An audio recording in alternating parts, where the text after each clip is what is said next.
What I'm about to show you is a positional masterclass of a game. Keep watching until the end so you know exactly what I mean. So as for our opening, we have e4, b6, d4 taking the center, and bishop b7. So this is called the Owen's defense.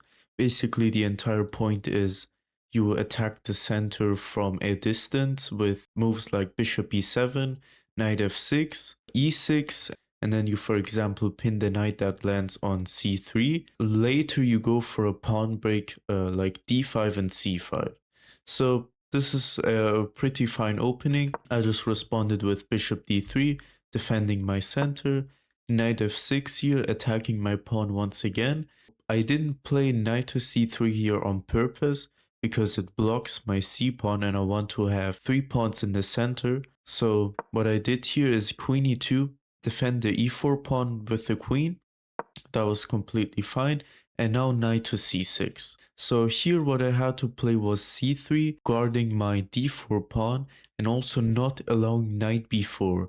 And if you're wondering, knight f3 here is what I played, and unfortunately it does allow knight b4 here, trading his knight for my good bishop. Okay, but why is this trade so bad? Well, move my bishop to c4, I will lose my e4 pawn. So obviously I cannot let that happen. So instead what I did is e5, just push in the center, attack the knight, let him take my bishop on d3, and now knight e4. Right away his knight is in a pretty good spot, controlling a lot of squares.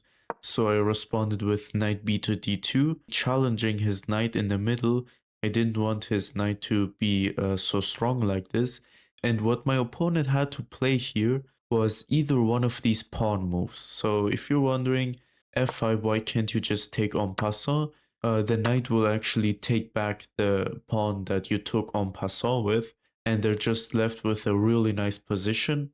They will probably play e6, and we get the bishop out, castle, they have an open f-file, and they're just doing pretty well here. So they did not play any of these pawn pushes, so of course they just took, and I took back, and e6. When you are fighting against the bishop pair, do not make your opponent's life easy for them.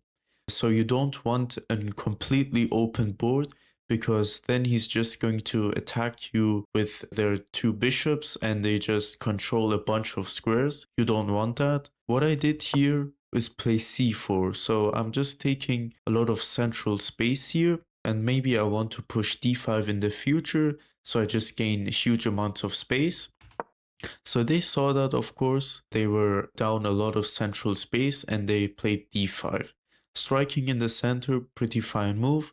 If I take en passant here, they're going to take with a bishop, and look at this. They already have an open board with a bishop here, and this is just not what I want. So of course I didn't take en passant here, I played c5. It's just actually the best move. If you're wondering why doesn't this just lose a pawn, well, if they take, there is queen check and I will immediately just win a piece. So of course they cannot take that c pawn, and instead they just played bishop e7, getting their bishop out, and we both castle. So if you're looking at this pawn capture here, c takes b6, it's actually a really bad move, because now they will take with the a pawn and they're going to play c5 at some point. And not only will they play c5, you will probably like either lose your center, or they will play c4 and just keep pushing their pawns. And they have these two bishops, like I said, that are just a menace to my position. So of course I cannot let that happen. So I didn't take on b6, I played b4, just reinforcing my c5 pawn here, and opponent responded with a5, which is actually a pretty good move, attacking the b4 pawn, which is supporting the c5 pawn. And if I take, they will first play bishop a6, they will not only gain material but also like take the pawn on a5 at the end. They have an opened a file, and this is just terrible for me. It's already minus 2.5. So what I had to do here is play a3, and I was considering playing a3, but I was just too worried about bishop a6. So unfortunately, after a3, I didn't see I can just play b5. So what I played here is queen b3, getting off this diagonal so that there's no skewer possible. And now they still played bishop a6, which the engine actually calls a blunder, because even though you are not blundering a piece, you're pretty much making that piece useless. Now I'll show you exactly what I mean. Of course, b5 here is the only move here that makes sense, attacking the bishop, and after the bishop moves back, c6. And look at how much space I have on the queen side. This bishop does not have a single move because I control all the light squares with my pawns. So yeah, after b5, opponent didn't just lazily play bishop c8 and then get completely rolled with c6. They actually played a4, which is a pretty good move. If I take this pawn, there is bishop b7 attacking my queen. I go here, and here they will just play c6, just putting pressure on top of my pawns here. If I take this pawn, the queen will just take, and this pawn will just get taken by the bishop, and it's just, I have no advantage from here. They're going to bring their rooks onto the open files. Their bishops are doing much better here, and this is not what I want.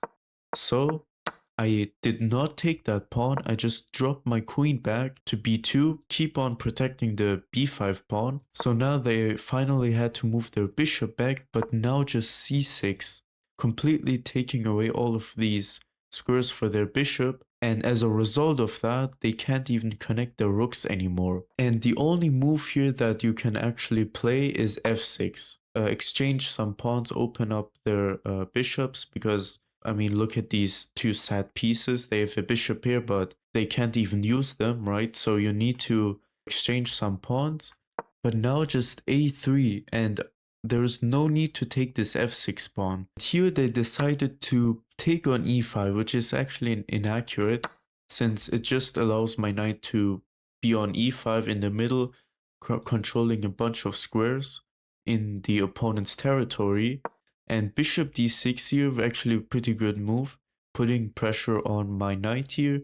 f4 is just such a good move here.